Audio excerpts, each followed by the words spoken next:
आपण सगळ्यात जास्त फळ गळतात मोसंबीची. तर त्याच्यामध्ये काय केलं पाहिजे, फळगळ रोखण्यासाठी युरिया 1% युरियाची फवारणी करायची. 1% म्हणजे 100 लिटरला 1 किलो युरिया विरघळून त्याची फवारणी करायची. त्याचसोबत प्लॅनोफिक्स म्हणजे NNA म्हणजे नॅप्थेलिक ऍसिटिक ऍसिड म्हणतो आपण त्याला, त्याची फवारणी प्लॅनोफिक्स आणि युरियाची 1% फवारणी जर तुम्ही घेतली तर फळगळ तुमची थांबती. तिथं फळगळ त्याला फळगळ न होता भरपूर फळं असे लागतात त्याला. याची फवारणी तुम्ही घेतलं पाहिजे. त्याच्यानंतर सेंद्रिय खताचा चांगला वापर केला पाहिजे, जेणेकरून तुम्हाला त्याच्यापासून चांगलं उत्पन्न येऊ शकतं. जेणेकरून तुमचा सेंद्रिय कर्ब हा जमिनीतला वाढतो आणि न्यूट्रिएंट जे अब्झॉर्प्शन आहे, अपटेक आहे, तो वाढतो त्याच्यामधला. हे तुमचं मोसंबीतलं व्यवस्थापन झालं. त्याच्यामध्ये आंब्या बहारमध्ये तुम्ही या फवारण्या घेतल्या पाहिजे, जेणेकरून तुमची जे झाडाची संख्या आहे ते तुम्हाला हे केलं पाहिजे.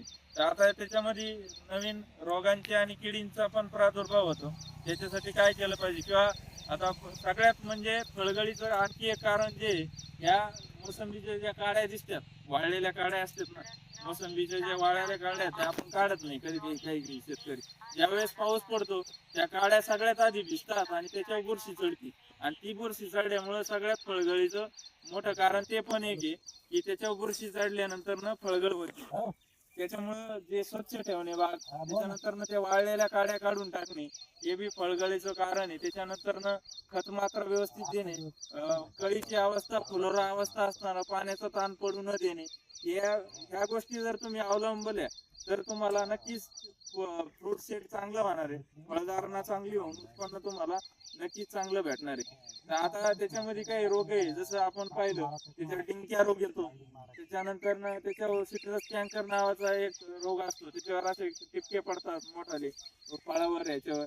तर गमॉसिससाठी काय केलं पाहिजे, जसं कॉपर ऑक्झॅक्लोराइड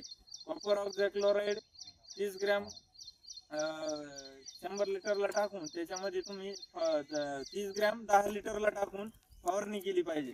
कॉपर ऑक्झॅक्लोराइड जर मारलं तर डिंक्या रोग तुमचा जातो. किंवा बोर्डो पेस्ट करायची ना, 2.5 ते 3 फूट झाडांना काय करायची, 2.5 ते 3 फूट लावून घ्यायची, जेणेकरून तुमचं डिंक्या रोगापासून बाहेरून स्किन त्याची अशी रब झालेली असते, काळी पडलेली असते कधी कधी. तर त्याच्यामध्ये काय असतो, कोळीचा प्रादुर्भाव असतो. त्याच्यासाठी गंधकची फवारणी करणं गरजेचं आहे. महागड्या औषधं न आणता नुसतं गंधकची फवारणी जरी केली तुम्ही तर मावा आणि त्याचे त्या ह्याची निघून जाते.